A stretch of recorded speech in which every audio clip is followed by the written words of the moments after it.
Hello every commandos, आप लोग का स्वागत है शिवा क्लासेस बिहारी कल्चर में। आज हम बात करने वाले हैं आपके आगे के सेशन में, जो कि हमारा नेमराशुंदा का एमसीक्यू सेशन होने वाला, सॉरी लेक्चर वाइज सेशन होने वाली है। और एमसीक्यू सेशन आपके रात के 9:30 बजे होते हैं, 9:15, सॉरी 9:30 नहीं 9:15 PM में होती है। 9:15 PM में तो आप लोग यहाँ पे ज्वाइन करना बिल्कुल मत भूलिएगा। तो हम लोग का जो आज हम पढ़ेंगे, जो अभी लेक्चर वाइज पढ़ेंगे, उसका एमसीक्यू सेशन आपको होने को जाएगी। तो हम उसके पहले बात कर लेते हैं कुछ अदर रेवोल्यूशन इन एग्रीकल्चर, जो कि आगे का सेशन होने वाला है, आगे का यूनिट होने वाला है, जिसमें कुछ रेवोल्यूशन दिया गया है और क्या रिलेटेड है, उससे क्या रिलेशन बन रहा है उसके बारे में। सबसे पहले व्हाइट रेवोल्यूशन, जो कि मिल्क प्रोडक्शन ऑपरेशन फ्लड के नाम से जाना जाता था, तो इसके बारे में पढ़ना है। ये सब बहुत सारी चीजें आपको आ रही होगी, लेकिन थोड़ा डिवाइस करते हुए चलना है। देन ब्रू रेवोल्यूशन हमारा फिश प्रोडक्शन के रिगार्डिंग। ब्राउन रेवोल्यूशन आपका फूड प्रोसेसिंग और लेदर प्रोडक्शन के बारे में। Then grey revolution, grey revolution जो है हमारा फर्टिलाइजर के लिए है, ठीक है। उसके बाद येलो रेवोल्यूशन हमारा ऑयल सीड प्रोडक्शन, जो कि मस्टर्ड स्पेशली की बात करें तो। रेड रेवोल्यूशन आपका टोमेटो के लिए भी है और मीट प्रोडक्शन के लिए भी है। वहीं अगर पिंक की बात करेगा तो पिंक आपका प्रॉन और ओनियन प्रोडक्शन है। देन गोल्डन रेवोल्यूशन की बात करें तो फ्रूट या हनी प्रोडक्शन, ठीक है। देन राउंड, राउंड हमारा गोल गोल आलू होता है, तो आलू का प्रोडक्शन, पोटैटो का production. Then silver, silver colour देखो एग या पोल्ट्री प्रोडक्शन के रिगार्डिंग यहाँ पे होती है सिल्वर रेवोल्यूशन, ठीक है। यहाँ तक कोई दिक्कत? उसके आगे देखो ब्लैक रेवोल्यूशन, ब्लैक रेवोल्यूशन आपका बायोफ्यूल और जेट्रोफा का प्रोडक्शन से रिलेटेड है, ठीक है। यहाँ तक बातें क्लियर? यहाँ तक कुछ रेवोल्यूशन थी जिसको आपको पढ़ना था। चलो अब आगे की बात करते हैं। आगे आपके सामने है ऑरेंज रेवोल्यूशन। ऑरेंज रेवोल्यूशन जो है सिट्रस फ्रूट प्रोडक्शन के रिगार्डिंग है। फिर उसके बाद हम की बात करें तो golden fibre revolution jute production के रिगार्डिंग। सिल्वर फाइबर रेवोल्यूशन तो कॉटन। देखो गोल्डन फाइबर तो हमारा जूट हो जाएगा, क्योंकि इसका कलर थोड़ा गोल्डन टाइप का होता है। और कॉटन की बात करें तो व्हाइट होता है, थोड़ा ग्रेइश व्हाइट होता है, तो हमारा सिल्वर फाइबर रेवोल्यूशन हो जाएगा। देन ये इंपॉर्टेंट है, रेनबो रेवोल्यूशन कई कई बार पूछ देता है, ऑल सेक्टर ऑफ एग्रीकल्चर हो जाएगा, ठीक है। देन आलमंड या बादामी रेवोल्यूशन तो हमारे स्पाइसेस प्रोडक्शन के रिगार्डिंग होगा। वही प्रोटीन रेवोल्यूशन की बात करें तो ये हमारा पल्सेस प्रोडक्शन के रिगार्डिंग होता है। क्यों? क्योंकि पल्स के पास ज्यादा प्रोटीन होता है, रिच इन प्रोटीन होता है। देन सेफ्रॉन रेवोल्यूशन की बात करें तो हमारा सोलर एनर्जी के रिगार्डिंग है। स्वीट रेवोल्यूशन की बात करें तो बी कीपिंग के रिगार्डिंग है। देन पर्वनी क्रांति, ये एक प्रकार की वैरायटी है, तो ओकरा प्रोडक्शन के रिगार्डिंग होती है, ठीक है। यहां तक बोलोगे बातें क्लियर हुई या नहीं हुई है? फिर उसके बाद आगे की बात करते हैं कि इंडिया शेयर्स इन वर्ल्ड, है ना, टोटल ज्योग्राफिकल एरिया 2.4% है। पॉपुलेशन की बात करें तो 17.5%, पूरा ऑल इंडिया का शेयर बता रहा है। देन लाइव स्टॉक की बात करें तो 15%। देन फॉरेस्ट की बात करें तो 1.5%। देन आपके बात करें वाटर रिसोर्सेज की तो 4%, ठीक है। वाटर रिसोर्सेज की बात करें तो 4%, ठीक है। यहां तक बातें क्लियर? ये इंडिया का शेयर था। अब कुछ हम पोजीशन की बात कर लेते हैं। इंडिया का पोजीशन वर्ल्ड में कहां कहां पे है? तो फर्स्ट पोजीशन की बात करें तो हमारे मैंगो के उत्पादन में, मैंगो के प्रोडक्शन में हमारा इंडिया फर्स्ट स्थान पे है। बनाना, केला के उत्पादन में हमारा बनाना सबसे ऊपर है, इंडिया सबसे ऊपर है। टोटल इरिगेटेड एरिया में इंडिया सबसे ऊपर है। मिल्क के उत्पादन में सबसे ऊपर इंडिया है। चलो फर्स्ट पोजीशन पे आपके इंडिया है। Then jute and allied fibre के सेक्टर में इंडिया सबसे पहला स्थान रखता है। काजू के उत्पादन में, कैश्यू प्रोडक्शन में इंडिया फर्स्ट स्थान पे है। देन कोकोनट के प्रोडक्शन में इंडिया फर्स्ट स्थान पे है। कोकोनट, नारियल के उत्पादन में। उसके बाद टोटल पल्सेज प्रोडक्शन, दाल वाली फसलों के उत्पादन में हमारा इंडिया सबसे पहला स्थान रखता है। वहीं चाय और स्पाइसेज, चाय और स्पाइसेज, टी एंड स्पाइसेज के प्रोडक्शन में इंडिया सबसे पहला स्थान पे है।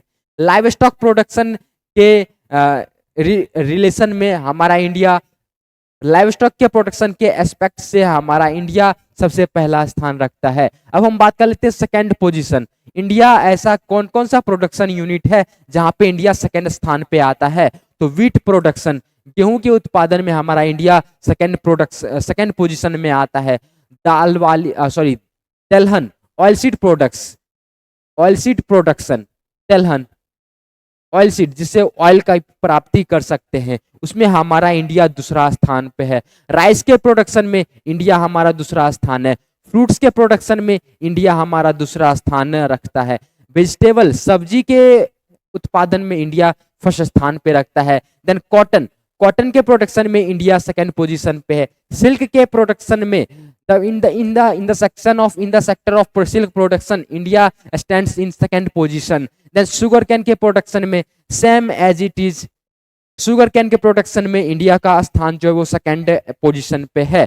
देन थर्ड पोजीशन की बात करते हैं तो टोबैको का प्रोडक्शन के रिगार्डिंग हमारा जो इंडिया है वो थर्ड पोजीशन पे रखता है। वहीं फोर्थ पोजीशन की बात करें तो नेचुरल रबर जो कि शेयर करता है पूरे वर्ल्ड का 8.5%, और ये स्पेशली आपको नॉर्थ ईस्ट के सेक्शन में दिख जाएंगे, सेक्टर में दिख जाएंगे, रीजन में दिख जाएंगे, स्पेशली त्रिपुरा फिर आपके साउथ के एरिया में कहीं कहीं रबर की खेती होती है जो कि आपके 8.5% शेयर करते हैं पूरे वर्ल्ड के, ठीक है, प्रोडक्शन के। इन कॉफी प्रोडक्शन इंडिया है 7th पोजीशन, ठीक है। कॉफी के प्रोडक्शन में इंडिया का स्थान 7वां है 2020 के अनुसार बताया जा रहा है, जबकि Brazil stands first position in coffee production.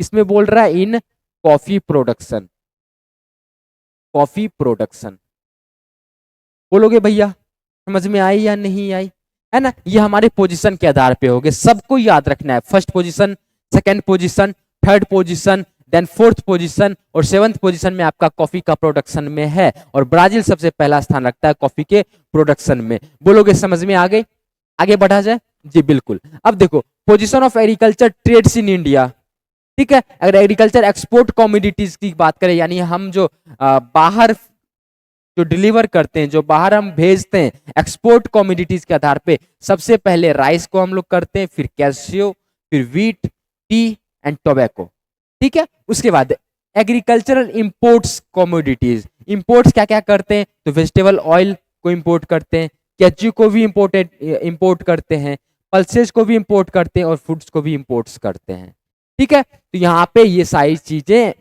बातें हो गई है, ठीक है। चलो अब कुछ इंपॉर्टेंट डे बात कर लेते हैं जो कि रिलेटेड रहता है एग्रीकल्चर के रिगार्डिंग। तो चलिए 24 जनवरी की बात करते हैं। 24 जनवरी को उत्तर प्रदेश डे मनाया जाता है, 1950 ईस्वी से शुरू किया गया है। 15 मार्च को आपको वर्ल्ड कंज्यूमर डे मनाया जाता है, विश्व उपभोक्ता दिवस मनाया जाता है। 21 मार्च को आपके वर्ल्ड फॉरेस्ट्री डे मनाए जाते हैं और विश्व वन दिवस, ठीक है। 30 मार्च को आपके राजस्थान दिवस मनाए जाते हैं 1949 से लेकर। देन उसके बाद करें 5 जून को आपके वर्ल्ड इन्वायरमेंट डे बनाए जाते हैं, विश्व पर्यावरण दिवस। देन 11 जुलाई को बात करें तो वर्ल्ड पॉपुलेशन दिवस मनाया जाता है, वर्ल्ड पॉपुलेशन डे मनाया जाता है। हिंदी में बात करें तो विश्व जनसंख्या दिवस। देन 16 जुलाई को आईसीआर डे, किसके खुशी में तो आईसीआर का इसमें एस्टेब्लिशमेंट हुआ था, कितने को 16 जुलाई, ठीक है, 1929। चलो 16 सितंबर की बात की तो ओजोन डे की रूप में हम लोग सेलिब्रेट करते हैं। 16 अक्टूबर की बात करें तो वर्ल्ड फूड डे के रिगार्डिंग बात करते हैं। 4 दिसंबर की बात करें तो वुमेन इन एग्रीकल्चर डे की बात करते हैं, देन सेलिब्रेट करते हैं। 5 दिसंबर की बात करें तो वर्ल्ड सॉइल डे, विश्व मृदा दिवस मनाते हैं, मिट्टी दिवस मनाते हैं। 23 दिसंबर को किसान दिवस मनाते हैं, किसान डे मनाते हैं। 23 दिसंबर को जो कि बर्थडे ऑफ चौधरी चरण सिंह के जन्मदिन के खुशी में हम लोग किसान दिवस सेलिब्रेट करते हैं जो कि 23 दिसंबर को मनाया जाता है। यहाँ तक बातें क्लियर हो गई तो हम कुछ इंपोर्टेंट ईयर के बारे में बात करते हैं जो एग्रीकल्चर के रिगार्डिंग, जिसको हम लोग इंटरनेशनल ईयर कहते हैं, जो अभी से लेके जो अभी तक हम बात करेंगे, क्योंकि ये लेटेस्ट सारी डाटाएं हैं तो आप आंख बंद करके ये सब डाटा पे विश्वास कर सकते हो। तो important year related to agriculture international year की बात करते हैं। 2004 में देखो, 2004 का जो था वो इंटरनेशनल ईयर ऑफ राइस माना जाता है। 2005 की बात करें तो ये इंटरनेशनल ईयर ऑफ फिजिक्स माना जाता है। 2006 की बात करें international year of desert and desertification के रूप में माना जाता था। वहीं दूसरी बात करें तो हमारा 2007 की बात करें तो इंटरनेशनल ईयर ऑफ वाटर के रूप में मनाया गया था, मतलब इसको नाम दिया गया। 2007 जो है पूरा इंटरनेशनल ईयर जो है वो वाटर के लिए है, ठीक है। इसी प्रकार से 2008 के लिए आपका पोटैटो के लिए था, 2009 के लिए फाइबर के था। इसके आपको ऐसे पूछ देगा कि पोटैटो का इंटरनेशनल ईयर कौन से ईयर को बोला जाता है, ठीक है। Which year is known as the international year of potato, इस तरीके से क्वेश्चन रह सकते हैं। 2010 की बात करें तो इंटरनेशनल ईयर ऑफ बायोडाइवर्सिटी के रूप में सेलिब्रेट किया जाता था। 2011 की बात करें तो international year of forest one के बारे में। 2012 की बात करें तो इंटरनेशनल ईयर ऑफ कोऑपरेटिव सहकारिता के बारे में। 2013 के बारे में बात करें तो international year of water cooperation, ठीक है। 2014 की बात करें तो international year of family farming. 2015 की बात करें तो इंटरनेशनल ईयर ऑफ सॉइल के बारे में। देन 2016 की बात करें तो इंटरनेशनल ईयर ऑफ पल्सेस दालों के बारे में। देन 2017 की बात करें तो international year of sustainable tourism for development. 2019 की बात करें तो international year of indigenous languages. 2020 की बात करें तो international year of plant health. 2021 की बात करें तो international year of fruits and vegetables. काफी इंपॉर्टेंट है ये सारी चीजें। 2022 की बात करें इंटरनेशनल ईयर ऑफ एरिस्टेटल आर्टिसनल फिशरीज एंड एक्वाकल्चर। इसके रिगार्डिंग ये पूरे साल को सेलिब्रेट किया गया, इस पूरे साल का नाम रखा गया। 2023 की बात करें तो इंटरनेशनल ईयर ऑफ मिलेट, काफी इंपॉर्टेंट है, ध्यान रखिएगा इसको, मिलेट्स वाला। 2024 की बात करें तो इंटरनेशनल ईयर ऑफ कैमेलिड्स के नाम से जाना जाता है। 2025 की बात करें तो international year of glacier preservation, जो ग्लेशियर पिघल रहे थे उसको प्रिजर्व करने के लिए इस पूरे ईयर को नाम दिया गया कि international year of glacier preservation 2025 के। 2026 की बात करें तो international year of rangelands and pastoralists, ठीक है। देन 2026 की बात करें तो international year of volunteers for sustainable development, जो कि अभी आपने आज चल रहा है, ठीक है, जो अभी आपको चलेगा, आगे का प्रिडिक्ट करके रखा गया है, पहले ही डिसाइड करके रखा गया है, ठीक है। तो 2026 तक आपके यहाँ पे पूरे डेट मेंशन किए गए, पूरे ईयर आपको मेंशन किए गए हैं, ठीक है।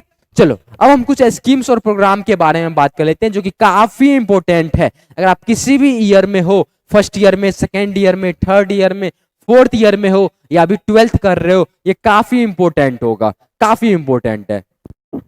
आप लोग के से कई का क्वेश्चन था कि सर जी यहाँ पे रिकॉर्डेड कहाँ मिलेगा। रिकॉर्डेड आपको देख लेना है, रिकॉर्डेड आपको मैं बता देता हूँ कहाँ पे है, ठीक है। देखो यहाँ पे जाना है आपको, ऐप पे जाना है, ऐप पे जाने के बाद आपको फ्री कोर्सेज में जाना है। फ्री कोर्सेज यहाँ पे दिख जाएगी। फ्री कोर्सेज में जाने के बाद यहाँ पे देखो नेमरा सुंदा बुक लेक्चर मिल जाएगा। व्यू पे क्लिक करोगे, व्यू पे क्लिक करने के बाद आपको एग्रीकल्चर दिख जाएगा। एग्रीकल्चर दिखने के बाद यहाँ पे वीडियो में दिख जाएगा। वीडियो में आपको देखो इस तरीके से आपके पूरे लेक्चर मिल जाएंगे। तो आप यहाँ से इस कोर्स को आप फ्री में 0 रुपया में यहाँ से आप जाके सर्च कर सकते हो और देख सकते हो। इसको यहाँ पे यूट्यूब पे नहीं देखना है उसको। तो चलो अब स्कीम्स और प्रोग्राम्स की बातें करें। चलो चलो जी, है ना, कोकोनट वाटर पी लिया है।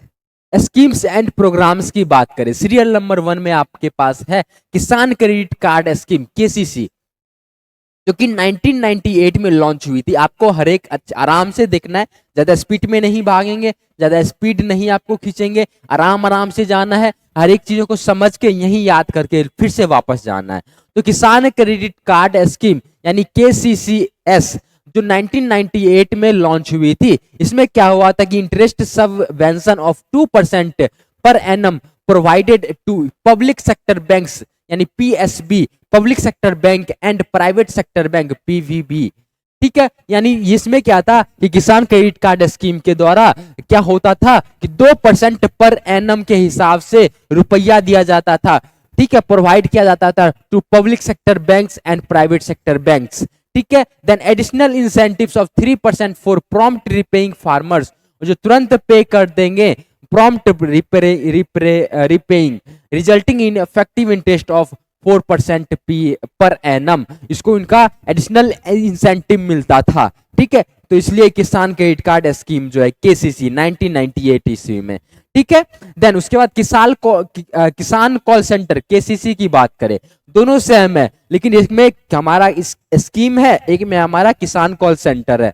किसान कॉल सेंटर काफी इंपॉर्टेंट है, पूछा जाता है। जनवरी 2004 में लॉन्च हुआ था, जनवरी 2004 में लॉन्च हुआ था। इसका हेल्पलाइन नंबर है आपका, ये याद रखिएगा, helpline number 1800 180 1551, 1800 180 1551 for farmers. Farmers के लिए ये टोल फ्री नंबर है, अभी भी आप इस पे कॉल करके बातें कर सकते हो, अपनी जानकारियां इकट्ठा कर सकते हो। ये क्या करता था कि प्रोवाइड इंफॉर्मेशन थ्रू 130 किसान call centre in 22 local languages.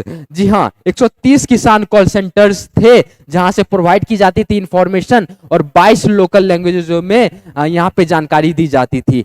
Operates from 6 AM to 10 PM on all 7 days a week। यानी एक सप्ताह में 7 दिन होती है, तो उसमें सुबह 6 बजे से लेके 10 बजे रात तक आप इस पे कॉल पे बात करके अपनी जानकारियां इकट्ठा कर सकते हो। जो भी आपके खेतों में या किसान के रिलेटेड जो भी प्रॉब्लम में आते हैं, आप अभी भी इसको एक्सेस कर सकते हो। नंबर याद रखिएगा, क्या है? 1800 180 एंड 1551, 1800 180 1551।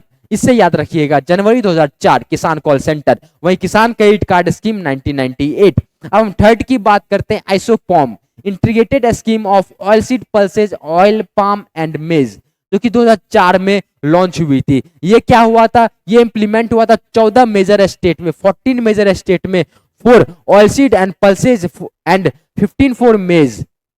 जो 14 स्टेट था उसको ऑयल सीड और पल्सेस के लिए इंप्लीमेंट किया गया था। 15 स्टेट को मेज के लिए और 10 स्टेट को ऑयल पाम के लिए इंप्लीमेंट किया गया था। The pulses component has been merged with the NFSM with efficient from 1 April 2010। अब यहां से जो पल्सेज कंपोनेंट थे उसको ऐड किया गया एनएफएसएम के साथ में, और ये 1 अप्रैल 2010 के बीच में यहाँ पे मर्ज किया गया। वहीं बात करें ड्यूरिंग 2014 से 15 के बीच में ये जो स्कीम था, integrated scheme of oil seed pulses oil palm and maize, जो स्कीम था वो क्या हुआ कि मर्ज कर गया। किसके साथ मर्ज किया? तो national mission on oil seed and oil palm, NMOOP। ये अलग था, पल्सेज अलग था, अब इसको एक साथ में सबको मिला दिया गया।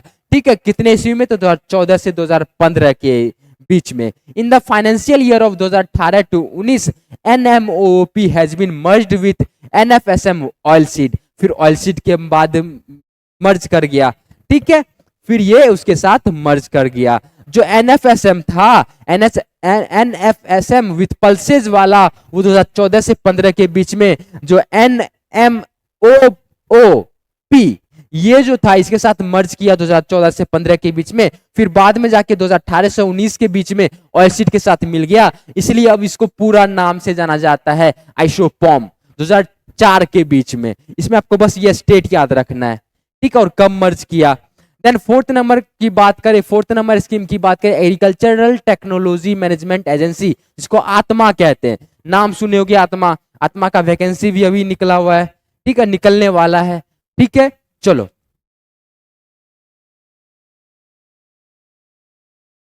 चलो आगे बात करते हैं। एग्रीकल्चर टेक्नोलॉजी मैनेजमेंट एजेंसी आत्मा 2004 में ये भी लॉन्च हुआ था। अपने operationalised extension reforms at district level, ये डिस्ट्रिक्ट लेवल में वर्क करते हैं आत्मा।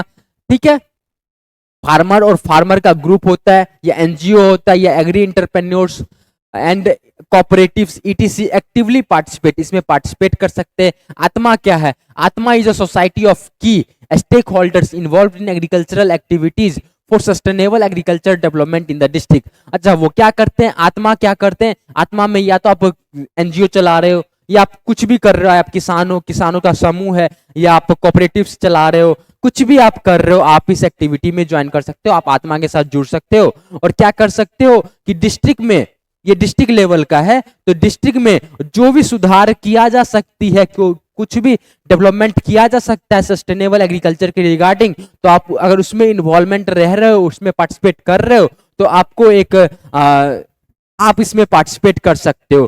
तो ये हमारा आत्मा है। आत्मा ये एक सीक्रेट या सोसाइटी का की है।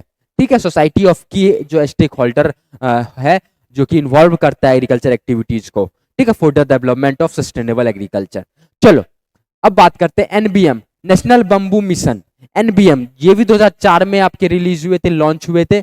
सो इसमें आप बात करते हैं a central sponsored scheme initiated by the ministry of agriculture. एक सेंट्रल स्पॉन्सर्ड स्कीम है जो कि इनिशिएट हुआ था मिनिस्ट्री ऑफ एग्रीकल्चर के रिगार्डिंग। इसमें क्या है कि प्रमोट किया जाता था holistic growth of the bamboo sector. जो बेम्बू सेक्टर में जो ग्रोथ होती थी, जिसको होलिस्टिक ग्रोथ कहते हैं, उसको प्रमोट किया जाता था, जो कि अभी काट दिया जाता था। इसके कारण से इसको होलिस्टिक ग्रोथ के रिगार्डिंग इसको प्रमोट किया गया। The scheme was merged with mission of integrated development of horticulture, यानी MIDH, mission of integrated development horticulture, जो कि 2014 से 15 के बीच में ये और भी अच्छे तरीके से इंप्लीमेंट किया जा सका। ठीक है, ये स्कीम जो है आगे जाके MIDH में मर्ज कर गया। ठीक है, चलो नेशनल हॉर्टिकल्चर मिशन जो ये NHM है 2005 में हुआ था। ये भी एक सेंट्रली स्पॉन्सर्ड स्कीम है जो इंप्लीमेंट होता है मिनिस्ट्री ऑफ एग्रीकल्चर से। इसका भी यही एम था कि जो होलिस्टिक डेवलपमेंट है हॉर्टिकल्चर सेक्टर का वो डेवलप हो। और 14 से 15 के बीच में ये NHM जो है वो अपग्रेड हो गया mission for integrated scheme for horticulture development MIDH। ठीक है, समझ में आ गई। अब फिर ये आगे जाके 2014 से 15 के बीच में इसके साथ मिल गया। समझ में आ गई बातें, कहानी समझ में आई। NBM जो है बेम्बू मिशन, इसके क्या है बेम्बू मिशन कि इसमें जो बेम्बू का जो होलिस्टिक ग्रोथ हो उसको प्रमोट किया गया। और फिर ये आगे जाके फिर हम 2005 में बात करते हैं, ये 2004 में, फिर 2005 में क्या हुआ कि नेशनल हॉर्टिकल्चर मिशन स्टार्ट किया गया। क्यों? क्योंकि जो होलिस्टिक डेवलपमेंट है हॉर्टिकल्चर सेक्टर का वो हो सके। ठीक है, फिर आगे जाके इसको नाम को चेंज कर दिया गया। नाम को चेंज क्या किया गया कि mission for integrated scheme of horticulture development या mission for integrated development of horticulture, इसमें नाम चेंज कर दिया गया। और 2014 से 15 के बीच में जो नेशनल बेम्बू मिशन था वो दोनों इसके साथ में मर्ज कर गया। ठीक है, वो और ये नेशनल हॉर्टिकल्चर मिशन। ठीक है, चलो उसके बाद 7th नंबर की बात करें। 7th नंबर स्कीम आपके पास है national food security mission NFSM, जो कि 2007 रवि के मौसम में आपके लॉन्च हुए थे। ये क्या करता है कि इनहांस करता है production of rice, wheat and pulses by 10, 8 and 2 million tons. यानी राइस हमारा 10 मिलियन टन, देन व्हीट हमारा 8 मिलियन टन, देन पल्सेज हमारा 2 मिलियन टन इनहेंस हो गया प्रोडक्शन में। देन 14 से 15 के बीच में क्या हुआ कि additional crop such as maize, barley, multi cereals, cotton, jute, ये सब क्या हुआ कि इसमें इंक्लूड हो गया। Then components include accelerated pulses production programme A3P and NFSM rice, NFSM wheat, NFSM core cereals जिसको मिलेट्स कहते हैं, NFSM commercial crops, NFSM oilseed and NFSM tree plantation, ये सब भी धीरे धीरे इसमें जुड़ना स्टार्ट हो गया। NFSM का फुल फॉर्म क्या होता है भैया? National food security mission. ठीक है, नेशनल फूड सिक्योरिटी मिशन ये होती है। ठीक है, बातें क्लियर हो गई। देन 8 नंबर आपके पास है राष्ट्रीय कृषि विकास योजना RKVY। अपने आसपास नाम सुना होगा RKVY का, राष्ट्रीय कृषि विकास योजना के बारे में आपने सुन रखा होगा, जो कि 2007 में लॉन्च हुई थी। इसका क्या उद्देश्य है, क्या फीचर है कि एम्स है कि to achieve a 4% growth rate in agriculture and allied sector. यानी इसका क्या क्या गुण था, क्या फीचर्स था कि राष्ट्रीय कृषि विकास योजना का, कि इसका उद्देश्य ये था कि हम 4% तक ग्रोथ कर सकेंगे एग्रीकल्चर के सेक्टर में। ठीक है, समझ में आई। चलो उसके बाद provides flexibility and autonomy to states planning and executing agricultural schemes. तो ये भी हमारा एक उद्देश्य था राष्ट्रीय कृषि विकास योजना का। 2007 लॉन्चिंग डेट पक्का याद रखना, 2007 हमारा हो जाएगा। Then national mission on micro irrigation NMMI, नममी। ठीक है, इसको हम कहते हैं नममी। 2010 में ये लॉन्च हुई थी। इसका क्या था? प्रमोट्स कि ड्रिप और स्प्रिंकल इरिगेशन सिस्टम को और भी अच्छे तरीके से प्रमोट किया जाए और इनकरेज किया जाए जुडिशियस यूज ऑफ वाटर। जो वाटर की हम लोग खपत ज्यादा करते थे उसको अब अच्छे तरीके से किया जाए, ना ज्यादा खपत किया जाए, तो उसके लिए यहाँ पे प्रमोट किया गया, इनकरेज किया गया। फिर 2014 से 15 के बीच में क्या हुआ था कि नममी जो है यानी NMMI national mission on micro irrigation, वो क्या हुआ था इसकी सब समड इसके साथ जुड़ गया था। किसके साथ? तो प्रधानमंत्री कृषि सिंचाई योजना इसके साथ। ठीक है, PMKSY प्रधानमंत्री कृषि सिंचाई योजना, इसके साथ सब समड हो गया, दोनों मिल गया। जो हमारा NMMI था national mission on micro irrigation, उनके साथ ये मिल गया। और तुम देखा होगा, आप लोग देखे होंगे कि 2014 में कौन बने थे मुख्य प्रधानमंत्री? हमारे पीएम मोदी, है ना, पीएम मोदी साहब। उन्होंने एक, पता नहीं, मुझे नहीं पता कि अच्छा काम किया या क्या किया, आप लोग खुद से नीचे बता सकते हो कि क्या चीजें हैं, ये क्या लॉजिक है इसके रिगार्डिंग, कि जितने भी स्कीम पहले से चलते आ रहे थे, आई थिंक जो कांग्रेस की सरकार थी, तो कांग्रेस की सरकार या इसके पहले के सरकारों के द्वारा जो भी स्कीम चलाई गई थी, हर एक का कोई भी एक ऐसा नाम बता दो, कोई भी एक ऐसा स्कीम बता दो, हर एक का नाम चेंज कर दिया गया है और खुद के नाम पे रख दिया गया है, यानी खुद के पोजीशन के नाम पे रख दिया गया है। जैसे पीएम, कोई भी इंदिरा आवास योजना, नाम चेंज है बउआ, ट्विन चेंज है मामा, है ना, ये रील्स में था ना। तो चलो उसमें क्या है कि यहाँ पे नाम चेंज है, हर एक स्कीम का नाम चेंज किया गया है। जैसे यहाँ पे कितना बढ़िया तो नाम है, national mission on micro irrigation, फिर उसको नाम चेंज करके मतलब उसके साथ मर्ज कर दिया गया, उसको विलुप्त कर दिया गया। ये अब नहीं चलता है ना, धीरे धीरे इसको दबा दिया गया और ये एकदम उठा दिया गया। प्रधानमंत्री कृषि सिंचाई योजना, प्रधानमंत्री, हर एक का नाम, जैसे इंदिरा गांधी इंदिरा आवास योजना, इंदिरा गांधी ने शुरू किया था इंदिरा आवास योजना, इसका भी नाम चेंज करके आपको प्रधानमंत्री आवास योजना रख दिया गया है। जी हाँ, प्रधानमंत्री आवास योजना।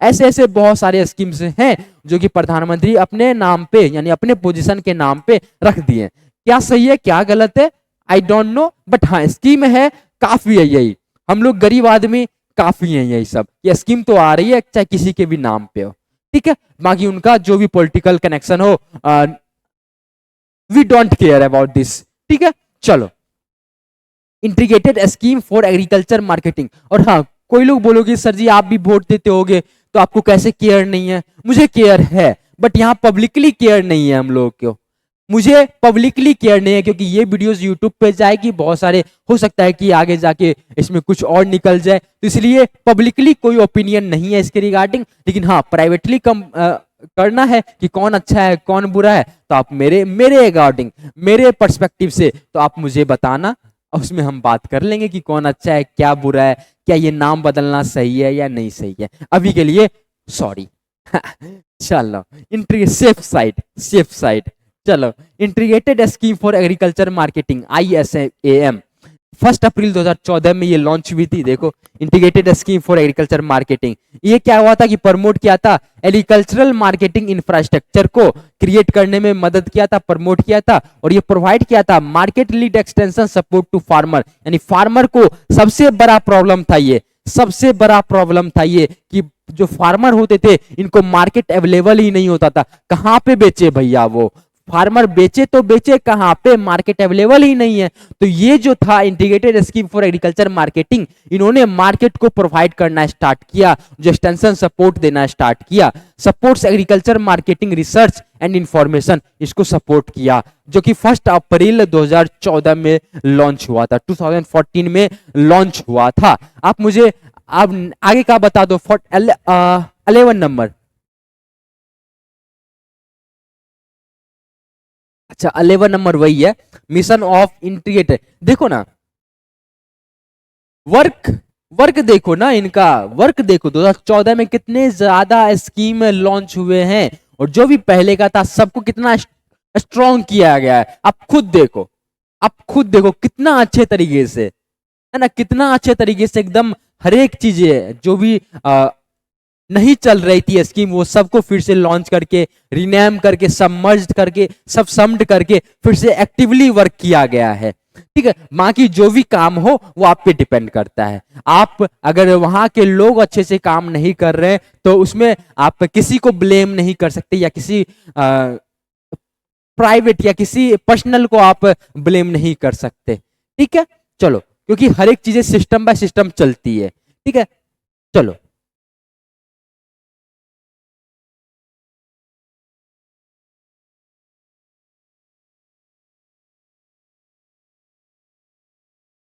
आगे बढ़ा जाए।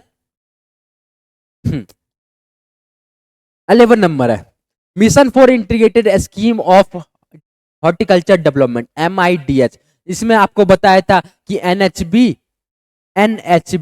और हमारा NHM,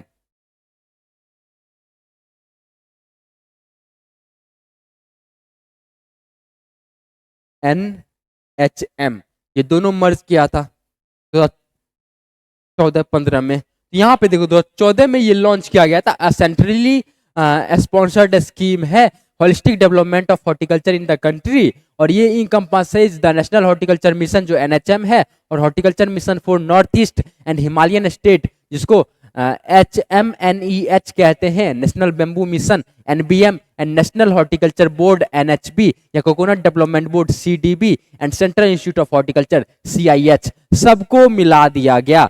ये कहाँ पे है? सेंट्रल इंस्टीट्यूट ऑफ हॉर्टिकल्चर, नीचे कमेंट कीजिएगा, ठीक है। चलो, तो ये हमारा MIDS था और 2014 में ये लॉन्च हुई थी। देन 12 नंबर की बात करें स्कीम्स की, national mission for sustainable agriculture नमसा।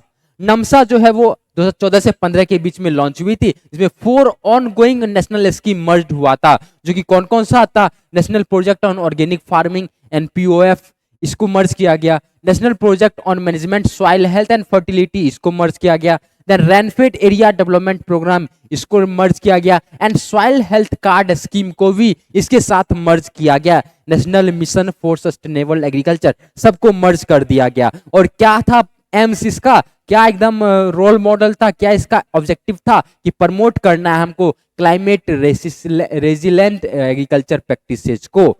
उसके बाद सॉइल हेल्थ कार्ड स्कीम की बात करें 19 फरवरी 2015, काफी इंपॉर्टेंट है, ध्यान रखिएगा, इसको स्टार मार्क लगा लीजिए। 19 फरवरी 2015 की बात करते हैं तो it promotes soil test based balanced use of fertiliser, every farmer to be issued as soil health card once in a 2 years। यानी ये जो था सॉइल हेल्थ कार्ड स्कीम, ये किसानों को एक स्कीम दी जाती थी, एक कार्ड बना के दी जाती थी, जिसमें कि आप जाओगे वहां पे, जो भी पंचायत में, जो भी ब्लॉक में आपके सेंटर है, वहां पे जाओगे, वहां पे अपना सॉइल का टेस्ट करवाओगे, और वो जो वहां पे सलाहकार रहेंगे आपके या ऑफिसर रहेंगे, वो आपको बताएंगे कि आपके मिट्टी का pH इतना है, आपका मिट्टी का टेक्सचर इतना है, आपका मिट्टी का स्ट्रक्चर ऐसा है, तो आप ये फर्टिलाइजर डालोगे तो आपके जो यील्ड होंगे वो काफी इंक्रीज होंगे, यील्ड का प्रोडक्शन जो होगा वो काफी अच्छा होगा, ठीक है। तो इसके रिगार्डिंग ये सॉइल हेल्थ कार्ड स्कीम की लॉन्चिंग हुई थी 19 फरवरी 2015 को, और इसको कंपलसरी किया गया था कि एवरी फार्मर को इशू करना है, हर एक फार्मर को ये इशू करवाना है, और ये 2 साल में एक बार इसको आप रिन्यू कर सकते हो, ठीक है, या इसको बना सकते हो 2 साल में एक बार, ये याद रखिएगा आपको। देन 14 नंबर क्वेश्चन की बात करते हैं, प्रधानमंत्री कृषि सिंचाई योजना। देखो 2015 में लॉन्च हुई थी, इसका क्या थीम था? कि हर खेत को पानी जाना है, ये इसका स्लोगन था या थीम था। And improving water use efficiency, और वाटर यूज इफिशियंसी को इंप्रूव करना था। मोर क्रॉप्स पर ड्रॉप, ये एकदम स्लोगन था, मोर क्रॉप पर drop by MIS, micro irrigation system. Micro irrigation के द्वारा जितना ज्यादा क्रॉप होगा वो उतना ड्रॉप लगेगा, ठीक है, यानी एक ड्रॉप एक प्लांट, ऐसा करके, ठीक है। और हर खेत को पानी, ये किसका थीम था? तो प्रधानमंत्री कृषि सिंचाई योजना का। PMKSY कब लॉन्च हुई थी? 2015 में लॉन्च हुई थी, ठीक है। चलो आगे बात करते हैं। देखो परंपरागत कृषि विकास योजना PKVY 17 जनवरी 2016 को लॉन्च हुई थी on the occasion of national organic summit, जो कि गंगटोक सिक्किम में हुआ था। और पता है आपको, सिक्किम सबसे पहला ऐसा राज्य है जहां पे फुल्ली ऑर्गेनिक है, पूरा ऑर्गेनिक, यहाँ पे ऑर्गेनिक प्रोडक्शन की बात करें तो सबसे पहला स्थान सिक्किम का है, ठीक है। चलो परंपरागत कृषि विकास योजना, जिसको ट्रेडिशनल फार्मिंग इंप्रूवमेंट प्रोग्राम कहा जाता है, has been launched by government of India to support करने के लिए और टू प्रमोट ऑर्गेनिक फार्मिंग को। और हमारा सिक्किम पहला सा स्टेट है इंडिया का जो कि फुल्ली ऑर्गेनिक है, ऑर्गेनिक स्टेट इसको कहते हैं, ऑर्गेनिक स्टेट के नाम से जाना जाता है सिक्किम, ठीक है। Improving soil health, this will encourage farmers to adopt eco friendly concept of cultivation and reduce their dependence on fertilizer and agriculture chemicals to improve yield। यानी इसका मेन उद्देश्य यही था कि जो हम लोग यील्ड को इंप्रूव करने के लिए जो फर्टिलाइजर और केमिकल का इस्तेमाल करते हैं, आप उसको नाना करो और आप फुल्ली ऑर्गेनिक पे आ जाओ, फुल्ली इको फ्रेंडली कॉन्सेप्ट को आप अपने अंदर अपने फील्ड में यूटिलाइज करो, इम्फेसाइज करो, अपने इम्प्रूव्स को, अपने यील्ड को इम्प्रूव करो। तो ये इसका मेन ऑब्जेक्टिव्स था, मेन फीचर्स था हमारा परंपरागत कृषि विकास योजना का। अब हम बात करते हैं प्रधानमंत्री फसल बीमा योजना। ये भी देखो प्रधानमंत्री के नाम से ही है। 18 फरवरी 2016 रिप्लेस्ड, देखो क्या रिप्लेस किया गया, पहले ये नाम था national agriculture insurance scheme and modified national agriculture insurance scheme, ये दोनों नाम था, इसको पूरा एकदम नाम चेंज करके पूरा एकदम हिंदी कर दिया गया है। देखो प्रधानमंत्री फसल बीमा योजना, है ना, है ना। अब पता नहीं, एक अच्छी बात ये है कि 2-3 अच्छी बातें हैं, मैं बता देता हूं। अच्छी बातें ये है कि आपके सबसे पहले तो नाम बोलने में हर एक किसानों को, जो भी गरीब वर्ग के लोग हैं या जो अनपढ़ भी हैं, जो अच्छे तरीके से नहीं इंग्लिश जानते हैं, जो अच्छे तरीके से नहीं बोल पाते हैं इंग्लिश को, वो भी आराम से ये नाम बोल सकते हैं। सबसे पहला और इम्पोर्टेंट बदलाव ये जो कि अच्छी वे में हुई है, ठीक है। प्रधानमंत्री फसल बीमा योजना, अब कौन बोलेगा कि नेशनल एग्रीकल्चर इंश्योरेंस स्कीम, तो इसलिए प्रधानमंत्री फसल बीमा योजना हिंदी में बता दिया गया है, ठीक है। तो ये हमारे ये चेंजेस हुए। और ये दूसरा चेंजेस ये हुआ कि बहुत सारी चीजें इनएक्टिव थी, बहुत सारी स्कीम इनएक्टिव थी, तो उसको बाद में उसको चेंज किया गया, नाम को चेंज करके फिर से एकदम उसमें जान डाला गया, ठीक है। और बाकी और भी बहुत सारे फीचर्स हैं कि अच्छे तरीके से काम किया जाते हैं, बाकी और चीजें तो आप नीचे जाके कमेंट जरूर कीजिएगा। चलो, provides insurance coverage and financial support to farmers against crop failure. अगर क्रॉप फेल्योर हो जाता है तो क्या होता है कि इंश्योरेंस दिया जाता है या फाइनेंशियल सपोर्ट दिया जाता है। इसको क्या है, uniform premium of 2% of all kharif crops, जितने भी खरीफ क्रॉप्स है उसके प्रति 2%, एंड कोई भी रवि क्रॉप्स है उसके लिए 1.5%, एंड 5% फॉर कॉमर्शियल और हॉर्टिकल्चर क्रॉप्स। अगर हॉर्टिकल्चर या कॉमर्शियल क्रॉप लगाते हो तो 5% आपका यूनिफॉर्म प्रीमियम आपको मिलता है। चलो, तो ये हमारे प्रधानमंत्री फसल बीमा योजना हो गए। अब हम 17 नंबर की बात करते हैं, ऑपरेशन ग्रीन्स स्कीम, जो कि 2018 से लेकर 19 के बीच में लॉन्च किया गया था। इसमें क्या था कि to stabilise the supply of tomato, onion and potato, TOP crop जिसको कहते हैं, टोमेटो, पोटैटो एंड ओनियन, इसको इसके सप्लाई को स्टेबलाइज किया जाए, जो कि बहुत इधर उधर था तो उसको स्टेबलाइज किया गया, ठीक है, बहुत फ्लक्चुएशन हो रहा था। Then to enhance value realisation of TOP farmers, जो टीओपी के फार्मर्स थे, यानी टीओपी मतलब क्या, टोमेटो, ओनियन एंड पोटैटो के फार्मर को इसके वैल्यू को, जो रियलाइजेशन ऑफ वैल्यू था उसको इनहेंस किया गया, एंड रिड्यूस किया गया पोस्ट हार्वेस्ट लॉस को। पोस्ट हार्वेस्ट जो लॉस होते थे उसको रिड्यूस किया गया और फूड प्रोसेसिंग कैपेसिटी को इंक्रीज किया गया, ठीक है। ये किसके अंदर हुई, तो ऑपरेशन ग्रीन्स स्कीम के अंतर्गत। देन प्रधानमंत्री किसान सम्मान निधि योजना, पीएम किसान कहते हैं इसको, ठीक है, प्रधानमंत्री किसान सम्मान निधि, ठीक है, जो कि फरवरी 2019 में लॉन्च हुई थी। इसमें क्या हुआ था कि to provide assured income support to small and marginal farmer, जो स्मॉल एंड मार्जिनल फार्मर थे उनको इनकम का सपोर्ट दिया जाता था, पैसा दिया जाता था उनको कि विथ कल्टीवेबल लैंड, जो कि लैंड के साथ में उनको पैसा भी दिया जाता था। Direct income support of Rs 6000 पर साल, और इस प्रकार के किसान को, जो स्मॉल और मार्जिनल फार्मर थे, उनको हर एक साल 6000 रुपया दिया जाता था direct, and in 3 equal instalment of Rs 2000 each every 4 months. हर एक साल में आपको, हर एक 4 महीने पे आपको 2-2 हजार का 3 बार इक्वल इंस्टॉलमेंट मिलता था, ठीक है, और 6000 पूरा एक साल में मिलता था, ठीक है। The fund is directly transferred to the bank account to the beneficiaries, और जो बेनिफिशरीज होते थे उनके डायरेक्टली बैंक अकाउंट में जाती थी। तो इस प्रकार के क्वेश्चन पूछे जा सकते हैं कि कौन सा ऐसा स्कीम है जिसमें पर साल में आपको पर ईयर 6,000 रुपी 6,000 रुपया दिया जाता है to the small and marginal farmer. तो आपके स्कीम के नाम हो जाएंगे प्रधानमंत्री किसान सम्मान निधि योजना। ठीक है, उसके बाद हम बात करते हैं PM programme for restoration awareness nourishment and amelioration of mother earth. ठीक है, पीएम प्रणाम के नाम से जाना गया। ठीक है, इस ये 2023 से 24 के बीच में लॉन्च किया गया। इसमें क्या था कि incentivise the states and union territory to promote usages of alternative fertiliser and balanced use of chemical fertiliser. Chemical fertiliser का जो बहुत ज्यादा यूज होता था तो उसको थोड़ा कम किया जाए, रेड्यूस किया जाए और बैलेंस रूप से हम लोग इस्तेमाल करें अगर यील्ड इंक्रीज करना भी है तो। ठीक है, तो ये हमारे 2023 से 24 के बीच में थे, जिसको पीएम प्रणाम के नाम से जाना जाता है। पीएम मतलब पीएम प्रधानमंत्री, P for programme, R for restoration, A for awareness, N for nourishment, A for amelioration and M for mother earth. ठीक है, चलो उसके बाद श्री अन्न योजना 20 नंबर आपका है। श्री अन्न योजना, श्री अन्न योजना जो है उसका डेट मेंशन नहीं है, कोई भी ईयर मेंशन नहीं है। इसको क्या उद्देश्य था, क्या फीचर था कि प्रमोट करना है cultivation and production of coarse grain in the country. Coarse grain बोले तो मिलेट्स, तो मिलेट्स को ग्रो करना है। ठीक है, यहां तक बातें क्लियर हो गई।